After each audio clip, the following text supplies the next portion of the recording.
दोस्तों, आज गणेश चतुर्थी है और गणेश चतुर्थी की आप सबको बहुत बहुत बधाई। आपने देखा होगा कि गणेश जी की मूर्ति जब कुम्हार मिट्टी से बनाना शुरू करता है तो वह मिट्टी सिर्फ मिट्टी नहीं रह जाती। वह जैसे जैसे एक प्रतिमा का रूप लेती है तो वह मूर्ति हमें यह भी बताती है कि वो सिर्फ मिट्टी नहीं, हमारी आस्था, हमारे प्रेम, हमारे विश्वास और भक्ति का अद्भुत संगम है। और वह मूर्ति जब गणेश जी के आकार में आती है तो हमारे लिए लाती है खुशहाली, सुख, समृद्धि और हमारे सामने आने वाली कठिनाइयों और चुनौतियों का हरण करने वाली। जब हम बप्पा को घर में स्थापित करते हैं तो सिर्फ घर में बप्पा ही नहीं आते, उनके साथ आती है खुशियाँ। हमारे को मिलती है एक हिम्मत, एक हौसला जो हमें यह बताता है कि जीवन में जो भी चुनौतियाँ, कठिनाइयाँ आ रही हैं वो सब हम दूर कर पाएंगे, क्योंकि हमारे साथ हमारे विघ्नकर्ता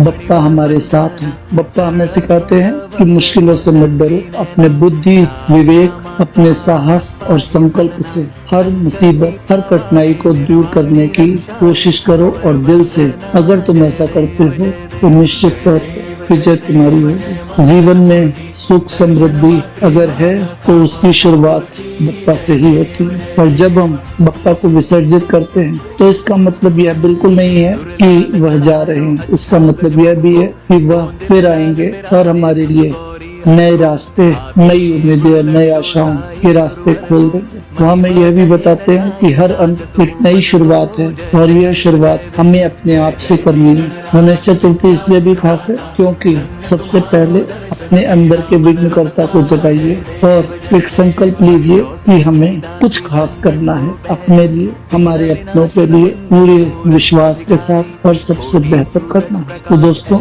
आप सबको गणेश चतुर्थी की बहुत बहुत बधाई। मैं हूँ सुनील और आप देख रहे हैं डिवाइन पाथ विद सुनील। अगर ये पसंद आया हो तो लाइक करें, सब्सक्राइब करें। धन्य तुम्हारो दर्शन, मेरा मन रमता।